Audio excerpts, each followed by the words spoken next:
Welcome back to SideQuest episode 52, Zelda, Majora's Mask, episode 6, and back with me is my esteemed colleague, Mr. Wes Schantz, and best wishes to our other colleague, Mr. Benjamin Koslowski, who is down with under the weather right now. And so hopefully he's doing one of my favorite and potentially one of your favorite sick time activities, Wes, and hopefully he's playing through this portion with the Zora right now at the Great Bay and enjoying Epona and Epona's song and all that the Bay has to offer.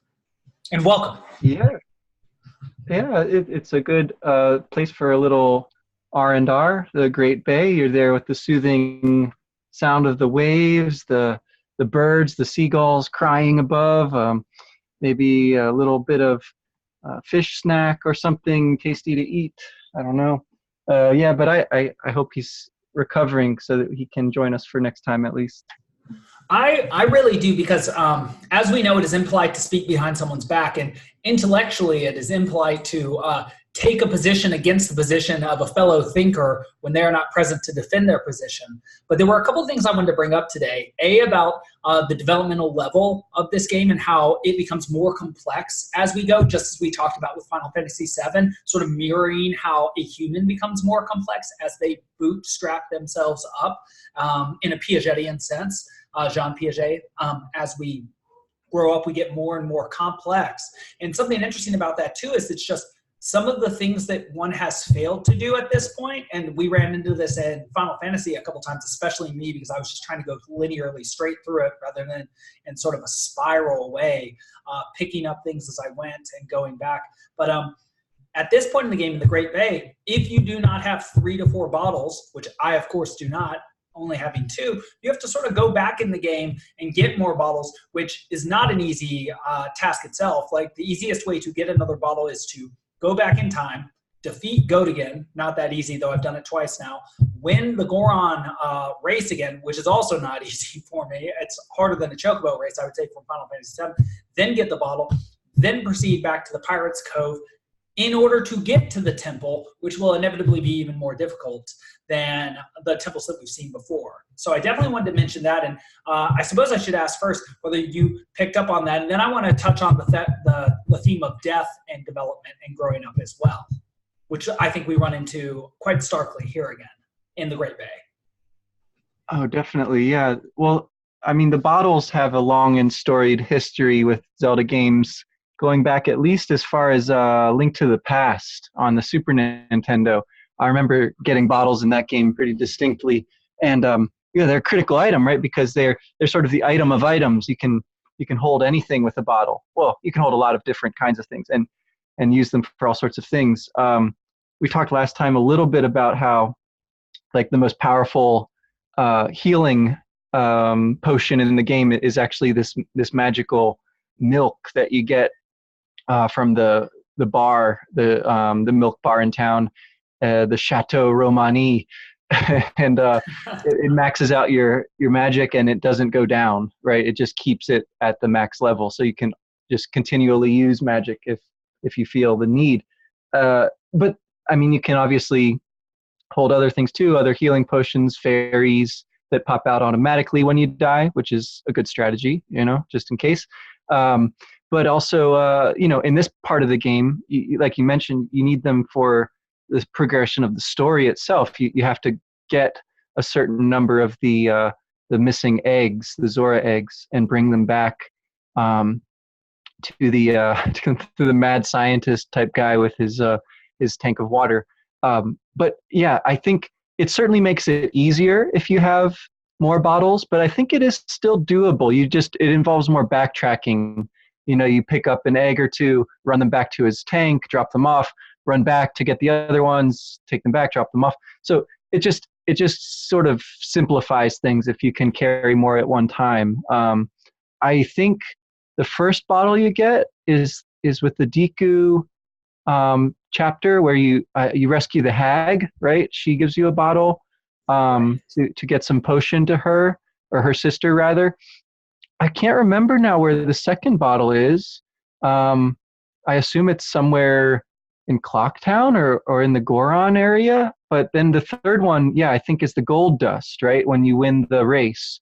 And whatever's in your bottles will disappear when you go back in time. and start over. But the bottle itself sticks around, which is super handy. It's one of your permanent items once you get it. That's really interesting because, just a couple things. That reminds me, getting the bottles and also capturing the pieces of heart, the 4 pieces that make for a new heart that increase your life gauge as side quests. That reminds me a bit of when I first learned to translate Latin and to translate Greek.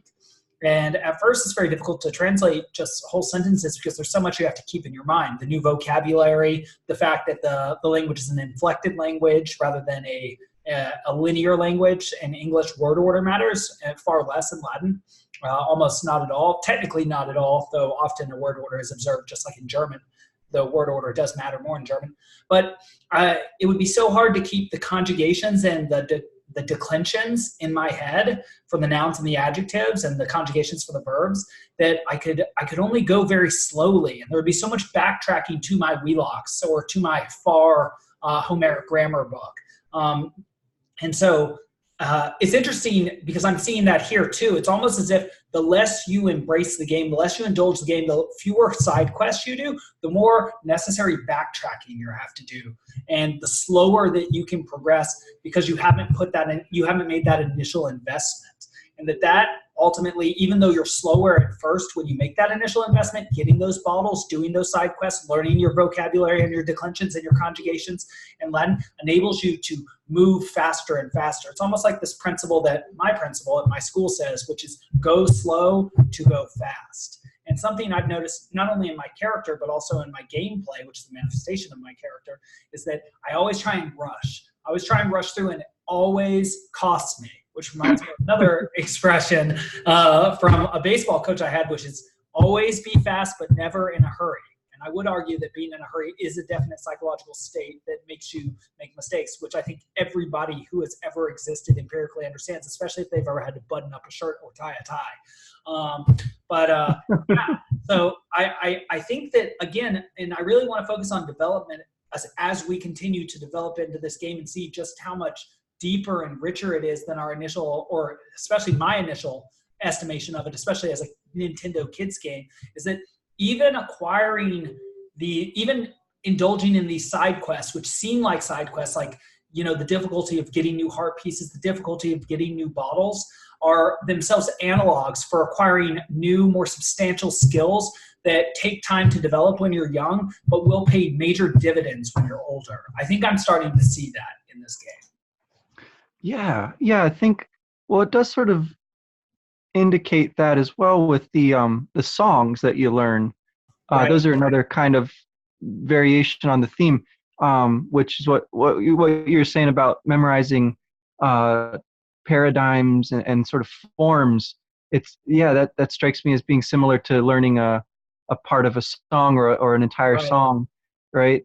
There's a kind of once you have the sort of shape of something, then you remember it a lot better.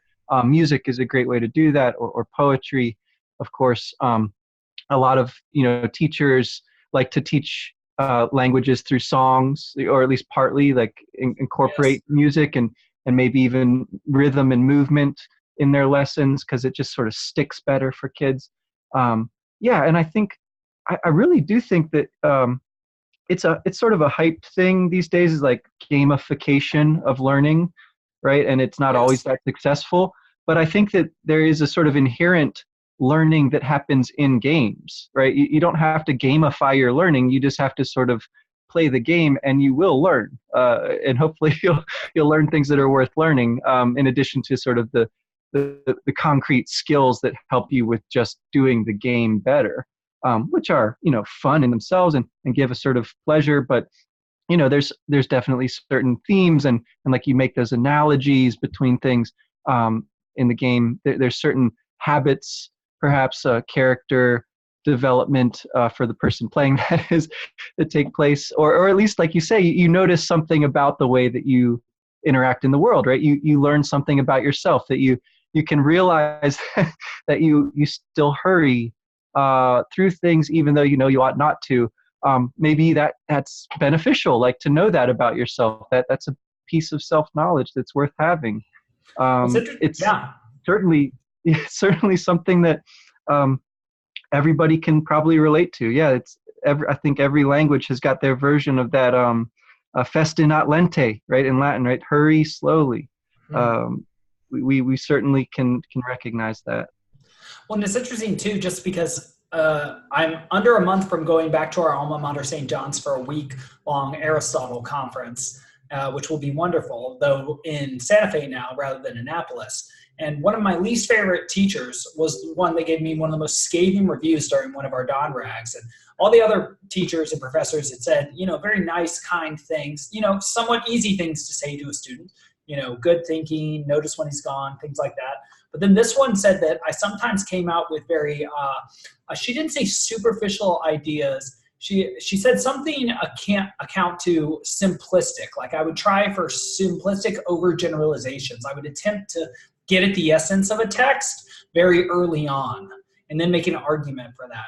And I have to say, I've forgotten the name of that particular teacher. She was the one that ran the Emile Rousseau preceptorial at that time. But looking at how I play Final Fantasy VII, looking at how I play Zelda Majora's Mask, and self-reflection is a part of this process insofar as the Jungian process of individuation is something that all humans pursue, especially creative ones. It's like, I think she's quite right, to be honest. I think one of my youthful tendencies has been and was to attempt to get at the essence of something without putting in the necessary work to understand it. So like the beginning of this Zelda, I just dipped my toe into it. I know about this clock town. Well, obviously this is a game about, finitude and time and how we're all bound by repetitive patterns that we seek to improve upon. It's like, yeah, well, maybe in broad strokes, but you really only, so I guess the point I'm making, besides observing my own errors in living and playing in this world, are that you really can't get a substantial view of the essence of a thing without starting to get into the nuances and the subtleties and the real facts of a thing. Because now this game is really expanding and we're starting to see just how often you have to go back in time and how your mistakes can cost you. And we're starting to acquire, abilities within the games and understanding themes within the games and understanding how to use time within the game rather than just fear it. And that's really deepening our relationship to the game as we start to see a continuance of a theme that I wish Ben were here to observe. Because again, we find somebody who dies right in front of us, who we have to heal the soul of, who then becomes our mask, making me think that more and more Link, I almost called him Harry, because he is the representative of the universal hero or the hero's path in this particular world. It's almost as if what he's doing is acquiring, he's showing us what the path of learning is. You acquire the experiences of others and weave them into your map of reality, which you then share with others in order to help them heal or repair their maps of reality. Because I see, and I hope this isn't too convoluted a point, Link both gaining from the people who die in front of him, but also acting sort of like a priest to them, giving them last rites, healing their souls so that they can die. Because he's sort of like a character who should have been in Blade Runner at the end with Rutger Hauer's character, who talks about his memories, his incredible memories that will fade away like tears in the rain. That Link is like the receptacle. He is like himself a bottle that accepts these experiences from these people so that they can live on through him, or that which is good in them can live on through him. Yeah, absolutely. Yeah. I mean, in this case, there's an interesting parallel, particularly these last two, the Goron and the Zora. You see the spirit of the one, right? It's too late for him, Right. by quite a bit. He's there only as a ghost, and he's sort of the hero of his people. And this one is a rock star. So right, another kind of culture hero, but he is in the process of dying. Yeah, and so you're sort of there for his last words, which he'll of course say as many times as you need him to. In the way of these video games, you can have him say those last over and over if you need to kind of hear it again to get the full picture. He'll also on his tomb, which is made of his guitar, which is a spine of a big fish, right? You can read about like the different movements and how to do them, how to utilize your new form as the Zora, right? So there's a funny kind of, you convey not only that person's sort of essence in the mask, but all the kind of new abilities, the powers that it confers upon you. You can actually do new things with it. And of course, each time you're wearing one of these masks, your instrument is transformed as well, right, along with you. So you kind of can put something new into the world too, right? You express yourself a little bit differently. His sound effects I find so amusing. It's of course like a moving scene in a way because he's dying there, but he also has these great kind of wailing rock star sounds that he makes, and they sort of intersperse his words to you as you're talking to him and getting his kind of his story. He's like I think they're kind of modeled on the Beatles almost. He's like the Lennon or the McCartney figure, and when you go back and you wear his mask, people recognize you as him. They'll let you they'll let you into their dressing rooms or their practice rooms, and you can sort of perform right along with them. So yeah, it's a really, I think, an interesting mixture of right the mourning, the last rites element, but also the carrying it on, the expressing it, learning from it. That makes me want to ask you 2 or 3 possible questions. One, somewhat simplistic. When you go into the bassist room, how is it that you are supposed to play that song alongside him in such a way as to have him not call you a novice? It's interesting how disparaging he is, and just it is also interesting considering what draws people together into a band, because even though there must be some personal affection between people, I think also just like on a sports team or like at a hospital or in a law firm, there's a certain level of skill that needs to be shared between the individuals too, or even a tennis partner. If you're not at least close enough to equal in order to have many good rallies over time, it's not going to be very fun for people, right? But how is it that you get past that part? It was very frustrating, even though I obviously know I'm not very good on that ocarina or that bonefish guitar or those drums. I guess it's interesting. You are yourself making up an entire band almost at this point. But I wanted to ask you about that first, but then I have 2 more questions after it. Oh yeah, that's a good detailed question that I don't fully recall, but I suspect that there is a place in that cave, that sort of network of caves that the Zora's domain is in this game. Somewhere in there, I think you can read something that gives you a clue about what notes he's looking for. Because this is one of the cases where you can't simply just play the notes back to him, or even with the right timing or anything like that. I think you have to play a point. That makes perfect sense. Yeah, maybe you can figure it out musically, but I think that somewhere, I suspect that it's once you have the hook shot that you go explore some more and you'll find something written somewhere. Maybe Mikao himself had written down like, oh, these would be some good licks to play on my guitar, let me show them to Evan sometime, something like that. Well, it's excellent that you bring up the hook shot, because I want to lay out what the hook shot is. It is a chained instrument that allows you either to shoot and drag something towards you, or to drag you towards something, to raise you up to the perspective or level of a new place, or to bring something down to your level.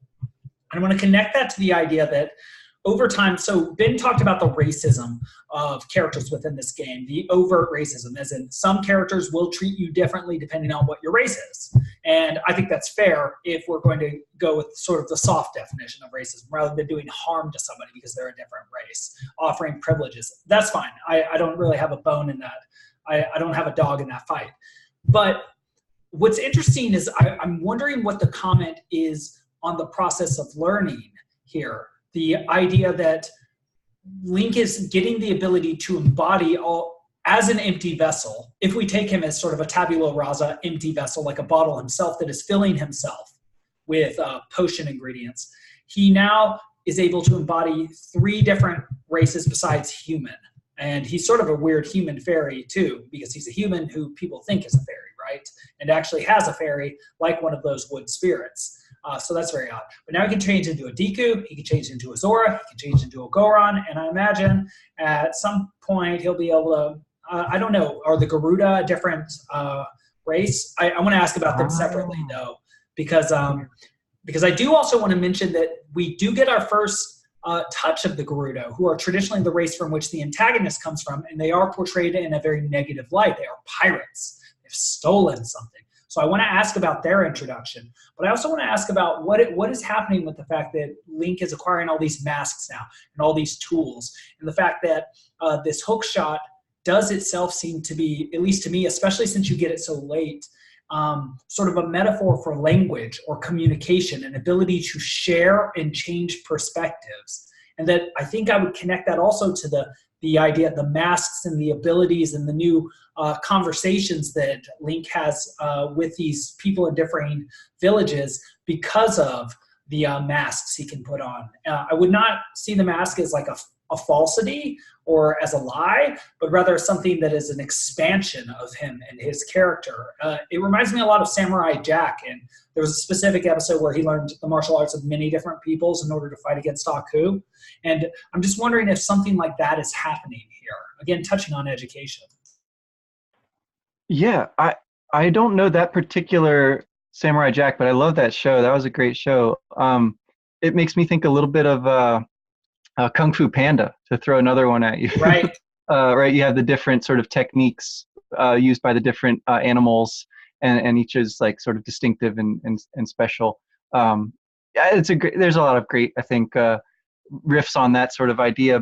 But in this game in particular, you would sort of think that the Gerudo might be the fourth form that you'd take.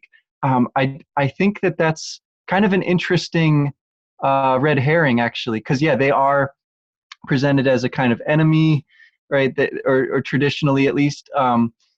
It turns out, I think, as you infiltrate their area, that they're also, they're sort of acting with good intentions to try to clear up this storm, this mysterious murkiness of the ocean and whatnot. But in so doing, they have stolen these eggs, right? Or there's another person who needs these eggs, the singer, the Zora singer, and so she's someone who, if you try to talk to her at this point, even with the mask on and in that form, she won't speak to you. She seems to have lost her voice entirely, which is a kind of interesting parallel, actually, with Link, right? Link doesn't seem to actually say anything. He's a silent protagonist, like many of these classic games. But anyway, so that sort of element of lacking a voice is kind of an interesting variation on that theme. But actually, you do get one more transformation mask, but only once you have collected every single other mask. It's the very last one that you get, and it can only be used, I believe, in the very final boss fight. It's kind of a special extra form of a so-called fierce deity, right? So it's pretty awesome. But anyway, to the point about like expanding abilities, gaining items, and it's cool, I think, that you get to sort of use even the items that you have.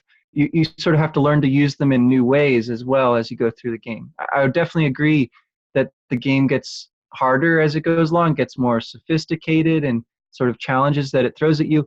It potentially gets more frustrating as a result, right? You have to sort of start over more and more often as you go along, maybe lots of times.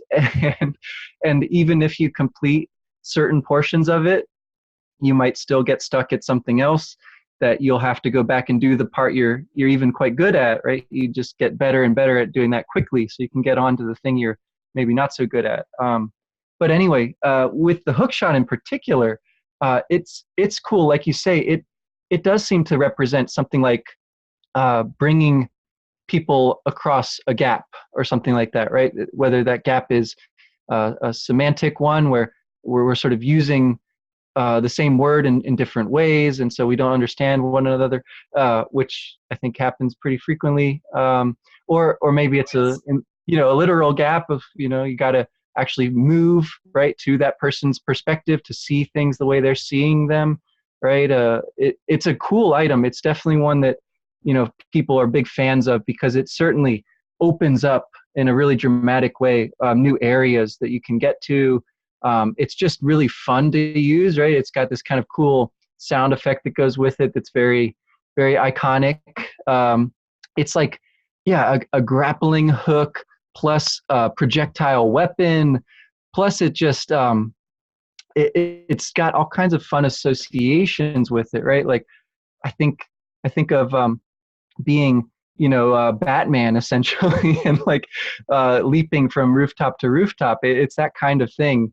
And yeah, so it's certainly one of the cooler items. I like the point you made that it has sort of two very distinct uses where it either brings something to you or it brings you to something else, to another place. And I think those are kind of interesting flip sides of the same process. It's certainly in my top, one or two favorite items from any Zelda game, and it definitely it recurs throughout the series. It's essential. Yeah, it's interesting. You make me think that it's sort of like a positive version of what Scorpion from Mortal Kombat can do. Come here, where he sort of wrenches you towards him with himself a hook shot like harpoon. But here, you're not always violently wrenching someone over to you. It's almost as if what he represents is somebody, sort of like Jafar with his snake, which is an obvious symbol of his intellect and his sort of Luciferian nature. His ability to wrench you over to his perspective by force, by something beyond persuasion, like destroying somebody with your rationality who is not as rational as you are. And you sort of, through this act of verbal violence, force them over to your perspective, which I do think is one of the negative goals of debate, even formalized debate. I do think true debate, you're trying to persuade by means of better reason. But what's interesting here is you get both the negative, well, not the negative, you get both positive aspects, right? That language here, or reasoning, if it is being portrayed by a literal chain that connects two things together, is shown as something that either brings you towards something new, like towards an object or towards a new idea, or brings an idea home to you. It does strike me as a metaphor for conversation, and also for the fact that of what you mentioned, as you mentioned when we first got the Tiny Bronco and then the High Wind in Final Fantasy VII, is that, again, this increased capacity for motion within the world is very interesting. It shows, because one thing Zelda does masterfully is it always puts stuff just above your head in these places the first time you go, right? Like all these hearts that are on top of roofs that look so easy to get to, but then these boundaries are insuperable at this point. So you have to, again, go back and then with these new tools, get what you had, sort of like how we're going back in time in a very meta way and playing back through these games and getting what we didn't get through the first time. And just to keep mentioning that theme is hit even harder by the fact that things go back to normal and the bad way they were every time you restart the 3-day cycle, right? Like the water in the swamp gets repolluted. The ice in the Goron Valley comes back. I'm sure that the water in the Zora place gets murky again in the Great Bay. So there's that repetition there too. Yeah. No, yeah, just agreeing. I mean, I think there's a certain, Ben pointed this out last time, there's a certain way that the game tries to help you along, right? You can skip the whole dungeon, you can go straight to the boss, and so you can clear up those things more quickly the next time. But yeah, it doesn't stop them from coming back and being that same obstacle again. And yeah, in this case, I think in neither of those others was it really so in your face as it is in the Great Bay, that this is like this environmental issue is a big problem. Obviously, the poison swamp is kind of a negative, right? But it's more the fact that the princess is missing. That's sort of like the big problem there. And similarly, in the Goron Mountain, right? You know, the ice is kind of a hassle, but there's like, the elder is missing and the great hero is missing. He hasn't come back. There's sort of that seems to be the bigger problem there. Whereas here, it really is sort of the emphasis is on the illness of the place itself. The guitarist, hasn't been missing that long. And so when you come back as him, people are relieved, but still like mostly concerned about the fact that Lulu has lost her voice. She has lost her eggs. The Zora eggs are all missing. And, the ocean is behaving very strangely, right? Like this environmental theme, I think, comes through more strongly here in the Great Bay. Yeah, and I would want to kind of connect that, I guess, to the Gerudo people. They are also concerned about it, but their attempt to solve the problem is actually exacerbating it, right? They've stolen these eggs in the hopes that it will clear up the ocean issue, but actually you got to steal them back anyway to help out the Zora people, right? It's like there's a certain way, there's a certain like order of operations you've got to do to solve this massive disaster. Yeah, and that makes me, one of my big questions for you is I wanted to ask about the theme of birth and death in this particular part of the game that seems to invite it so much. We have this guitarist die right in front of us, which is quite shocking. And then we have the opportunity to get these eggs back and hopefully help them survive.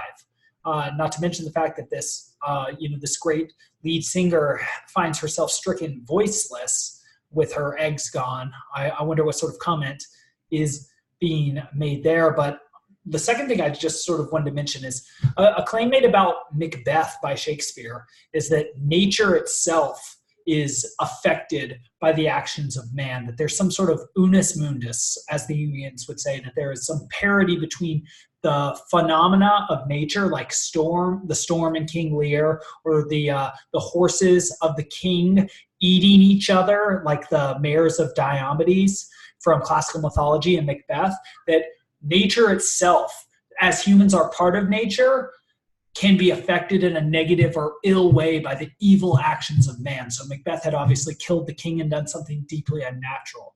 Is there something like that going on in this Zelda game? Is it the invasion of the Gerudo into the Zora territory? Was there some mistake or something rotten in the state of Denmark in this land that's causing this to happen? Or is it all just, or are all the problems, the environmental problems in this world, in these four corners of the world, a result of the sort of collective embodiment of evil, which is Majora's Mask, or the imp wearing Majora's Mask at this point? Is the comment on this game simply that the world has sort of become polluted and now needs to be fixed, or is it the actions of the sentient species within this world that has led to pollution, and it requires the sort of enlightened hero to clear things up? Yeah, definitely the second one, I think. Yeah, it's definitely a theme that you see in a lot of games and a lot of stories and things, and I think this one is kind of approaching it in an interesting way. You do see that kind of theme of leadership or lack thereof really early on, actually, with the mayor of Clocktown himself, right, who's sort of caught between competing interests, and also has this kind of personal problem that he can't really tell anybody about, right? His son missing, and so that's certainly signaled for you pretty early there.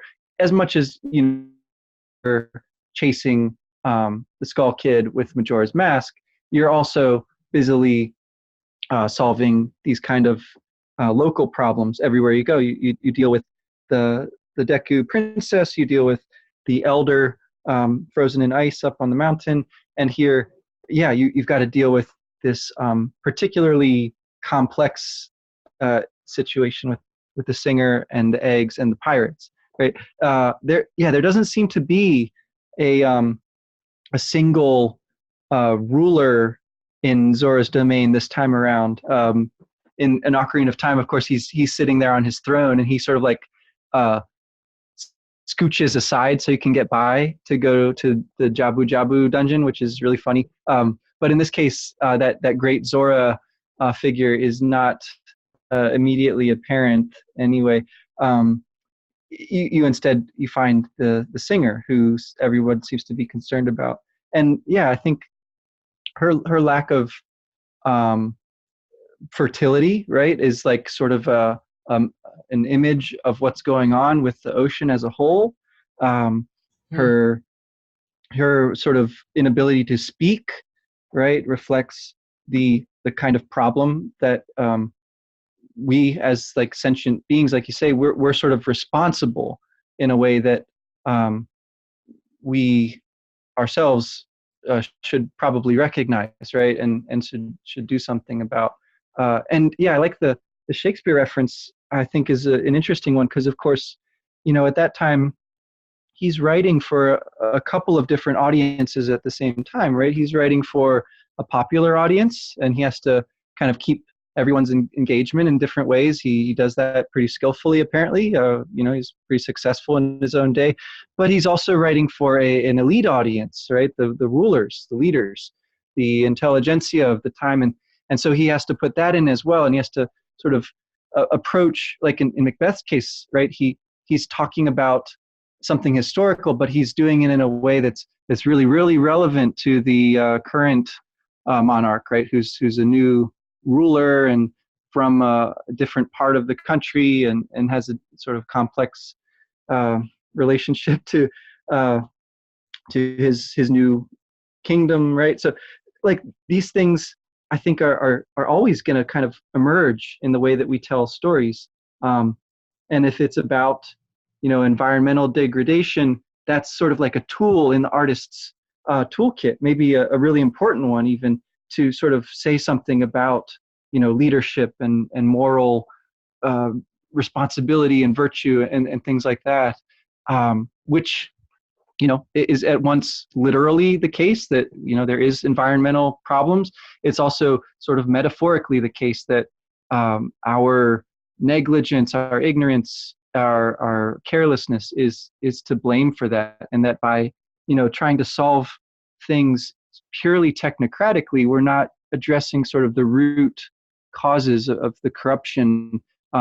Maybe we can't, like certain religious traditions would say that we are not able to by ourselves address the root corruption of our nature.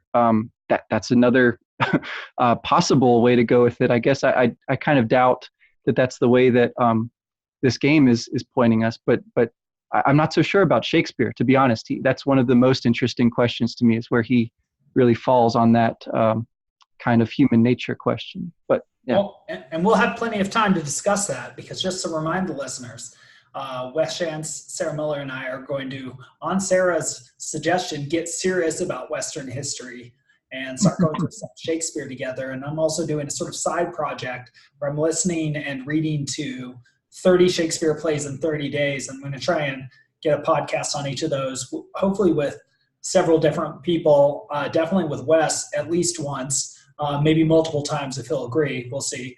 But it's very interesting too, just to broaden the question of environmentalism and its root causes, whether we're getting sort of a Christian / Aristotelian idea that because we are mixed with matter and matter is corruptible, we are always fighting a fight against death, which is also a sort of evolutionary and I would say current Jordan Petersonian perspective on life. Hey, listen, we're degenerating DNA vessels, and we need to continue improving the world around us in order to improve the conditions under which we can continue to transmit and improve our DNA.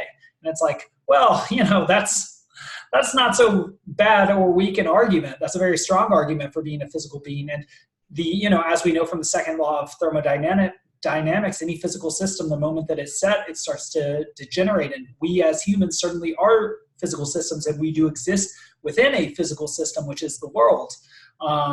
And it can certainly be overloaded, get hit by, meteors and things like that. So, and, we've all heard the facts, I think, that if the temperature of the ocean grows 1 degree warmer, there will be serious repercussions for the ecosystem of the ocean. Certain fish will die, which will upset other sorts of things and chains that we can't even imagine right now. But that seems to be a major theme within the Japanese entertainment industry as we've seen it. Major theme in Final Fantasy VII with the Mako reactors, the sort of power plants going off. Major theme in Hayao Miyazaki, especially in not just Spirited Away, but Princess Mononoke and Nausicaa, I would say, especially. Yeah. Industry potentially hurting something natural and spiritual or potent, natural and spiritual in the case of spirit, Princess Mononoke, because of course those spirits are theriomorphic, as the Jungians would say. They're animal forms. You have boars, you have wolves, you have this sort of elk-like forest spirit with a human face, very interesting symbol of human intelligence and animal nature wedded together perfectly, like the stag Patronus of James Potter or Harry Potter as well. But then also here in Zelda. And as you know, I'm not one to simply say, gosh, look at how evil humans are, and it's obvious that it's just our mistakes and that everything's bad. But I am very much willing to have the balanced idea that I think you were putting forward, that obviously we make a lot more mistakes than we like to take responsibility for. And the best way of living seems to be fixing them as much as we can.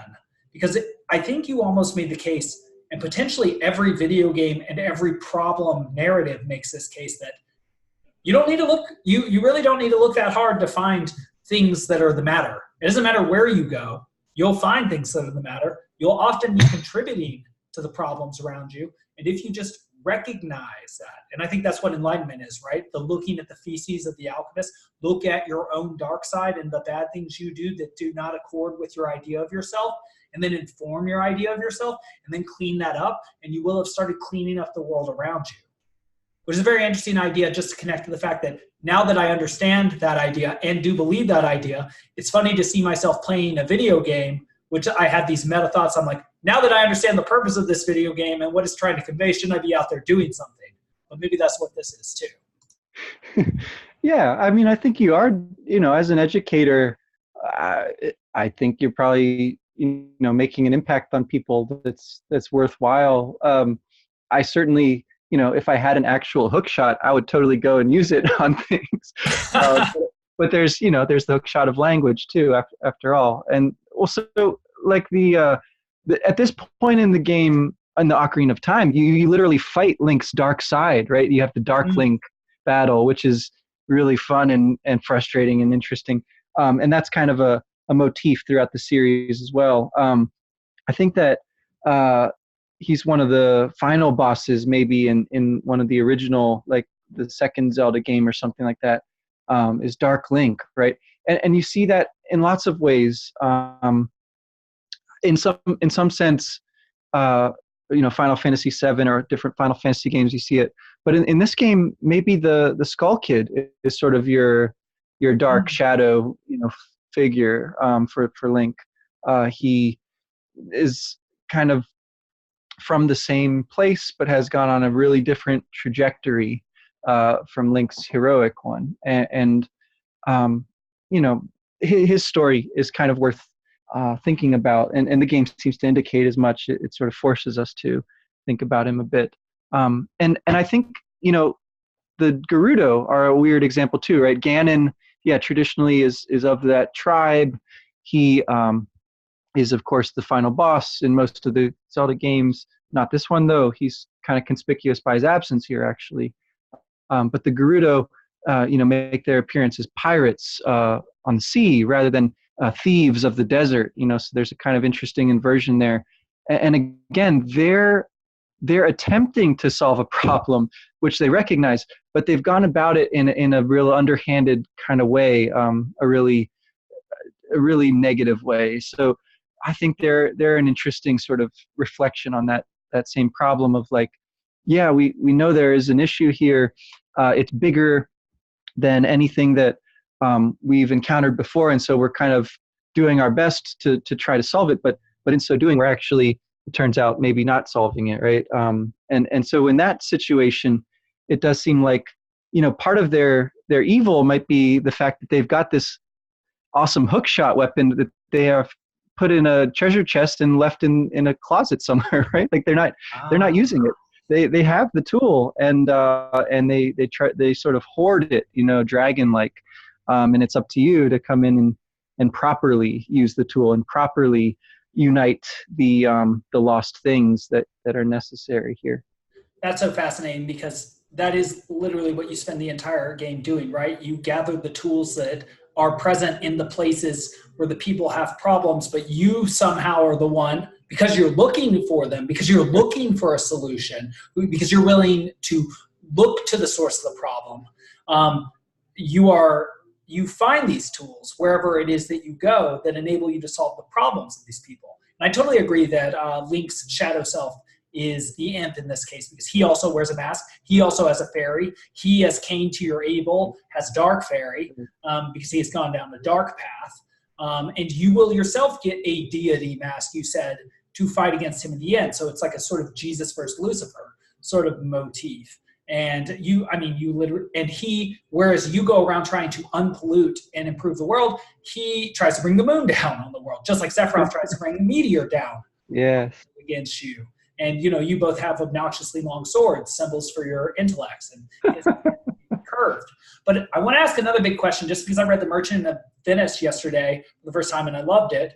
And also read Bloom's critical commentary on it. And, of course, he's very critical of the anti-Semitic elements in it. But I wanted to ask about the Gerudo, because I think there's a straightforward, potential racist way to read them, and then a much deeper way as well.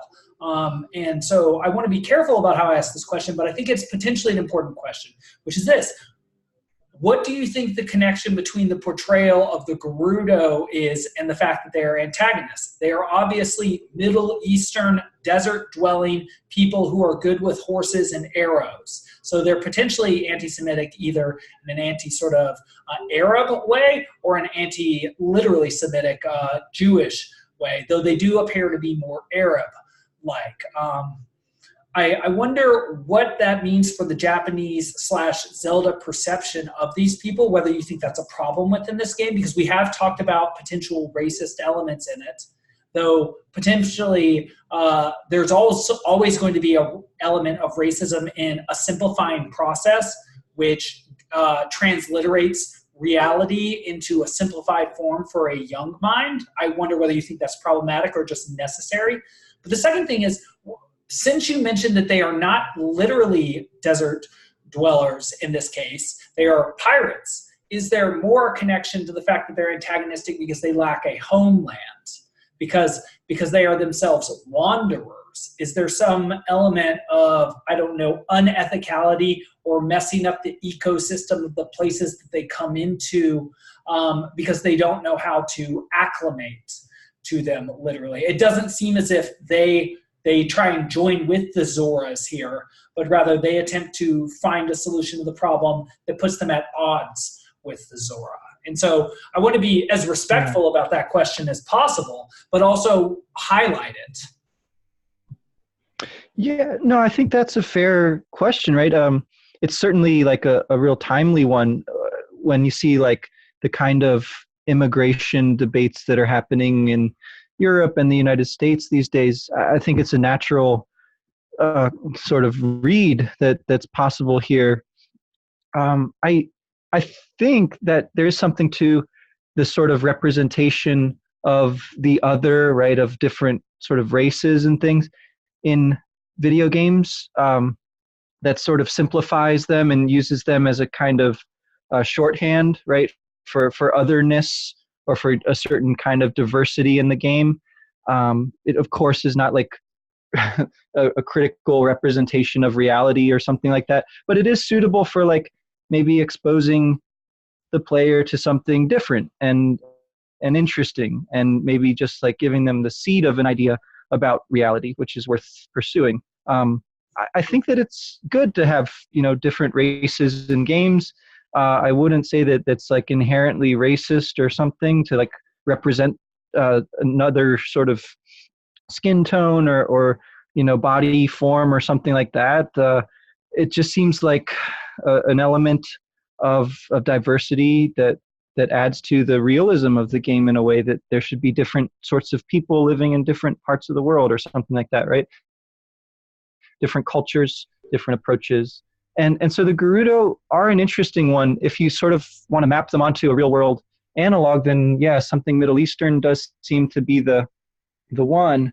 And it's obviously a really fraught subject, anti-Semitism or Islamic, even, right, anti sort of other writ large, and you can even expand it to like um, misogyny or something. In the case of the Gerudo, they all seem to be female, so there's that to throw in there too, just to make it more problematic. But I think they're presented as being no more or less problematic than any of the other characters in the game.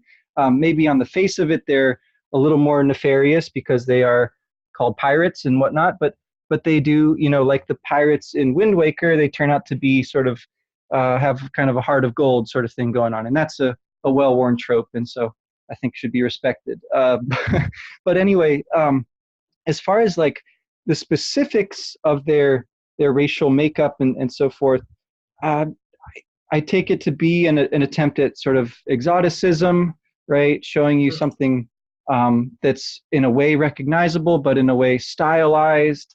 It has certain kind of connotations with, maybe 1,001 Nights or Aladdin or something like that seems to be what they're kind of reaching for in Ocarina of Time anyway. And then by extension, bringing them back for Majora's Mask. But also, they're sort of an important sense in which they are also, I think we brought this up before, they're also more adult, actually, right? And in a game that's so concerned with time and rites of passage and transitions, changes of form, well, that's kind of interesting to include. And again, there's a sort of sexuality to them that is more salient, let's say, than you might expect in this kind of game.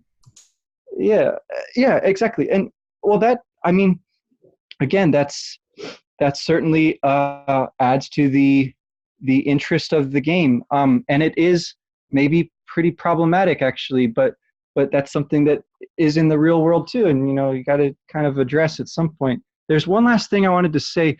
I was reading a book about Chrono Trigger, which is another great game we should play someday or play again. But this book, it spends a lot of time. The author is Michael P. Williams, and he spends a lot of time talking about gender and sexuality and race and things like that. I think a little bit to the detriment of the actual game, unfortunately, but he does make some good points in there, which were illuminating for me about sort of the way that Japanese people seem to treat those topics and in video games, and so it's worth a look. And he says something about this concept of sort of anti-nationalism, or maybe that's not a good translation, but the word in Japanese means something like not national. And it's just like the way that characters in Japanese games are represented is not to specifically connote any real world country.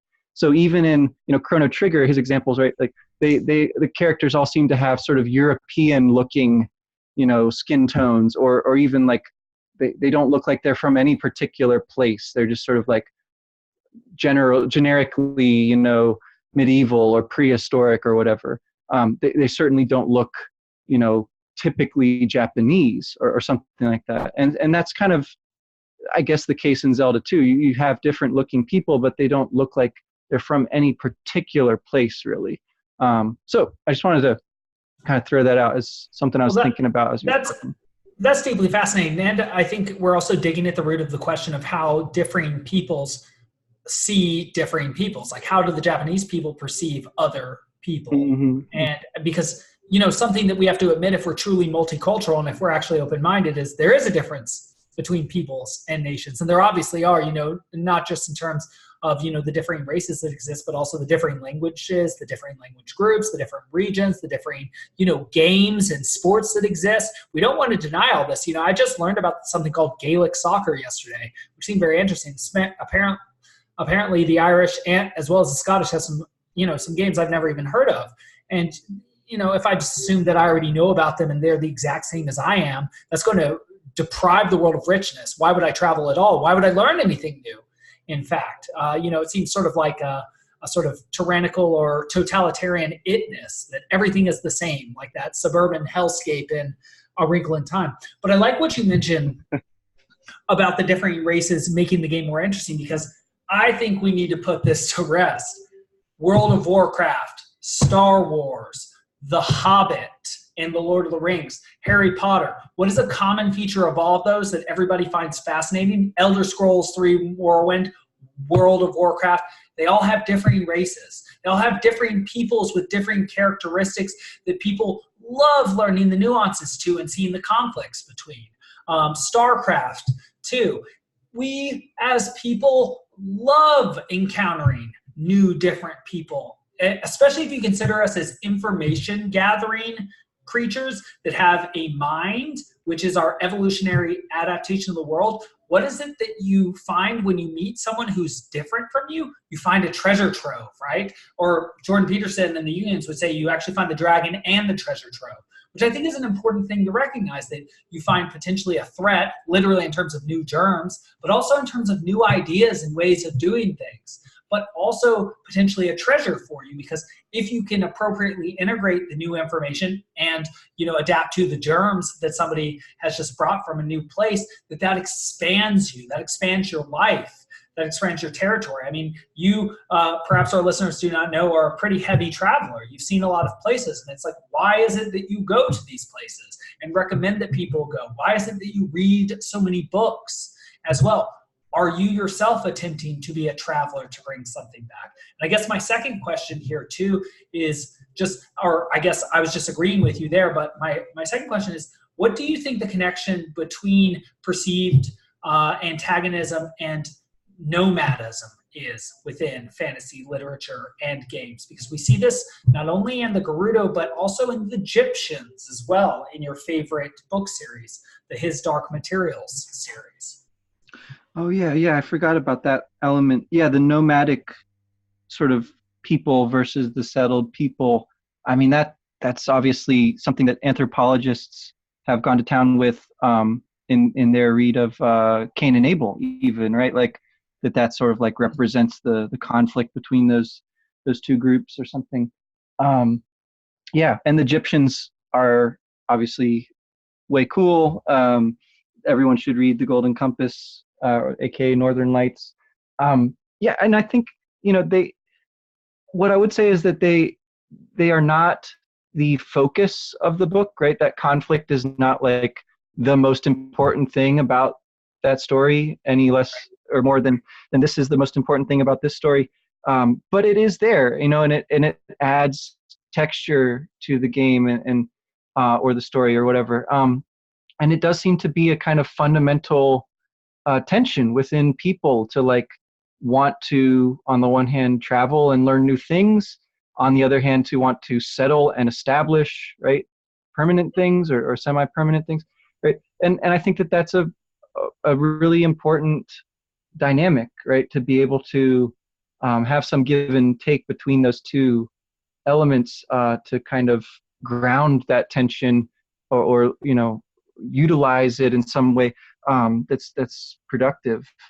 But that's, I think, a fine thing to include in any story or video game. It's definitely become kind of more of a question these days than I think anybody really expected. When people were writing books about the end of history, it sort of like snuck up on some people that, well, actually every generation has to sort of deal with this question again, anew. And as technology changes, economies change, it becomes more of a thing again. But that, I think, takes us kind of far afield from the game. It's an interesting problem, though. It's certainly one that is driving a lot of other discussions these days. Certainly, a lot of people are interested in it.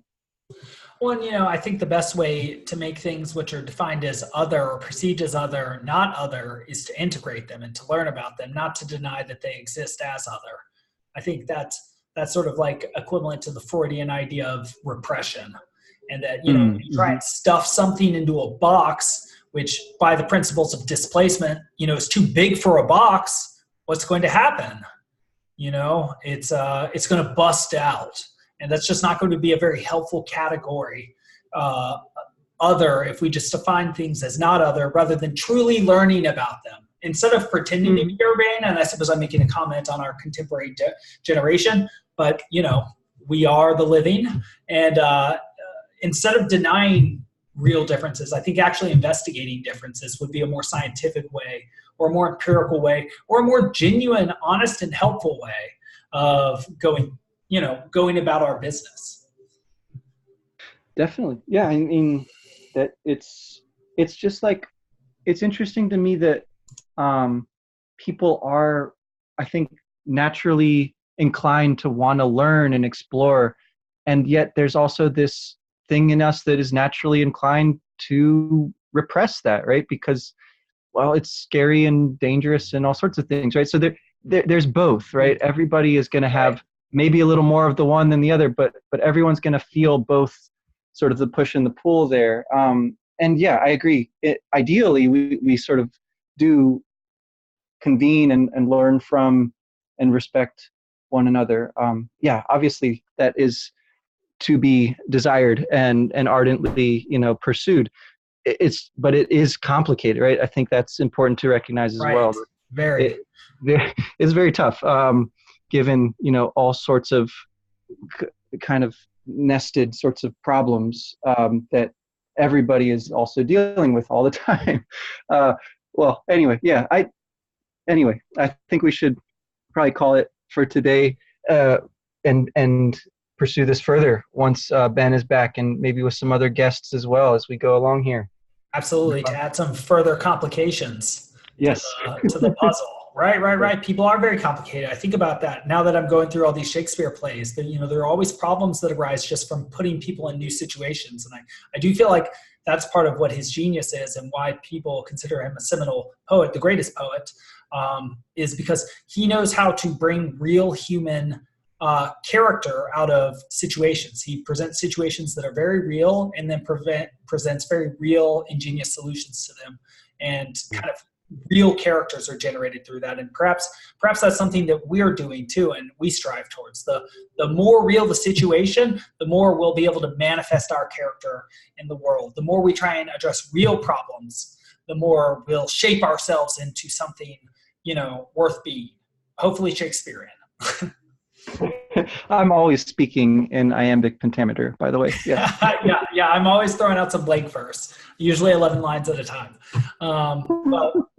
Well, wonderful conversation with you, Wes. I think we're back doing Harry Potter with Sarah tomorrow, and then we have Richard II later this week as well. And right on. I forget, did you already choose the play that you wanted to do with me separately from that as part of the other project? And would you like to, in this upcoming week, talk about a Platonic dialogue, which is yet another piece of, I've recently shared with you my large-scale grand Ober Maestro project for the moment, but after we finish Final Fantasy VII. But also, I wanted to start seeing whether we wanted to work towards that too. Yeah, we could try to schedule something. I think Winter's Tale is probably my favorite Shakespeare play. Yes, you had said that. Definitely among the comedies anyway. So yeah, if you want to talk about that sometime, and we can figure out a dialogue to do as well. Sounds good. All right. Well, another wonderful conversation had. I'll see you and Ben next time. All right. Take it easy. Bye.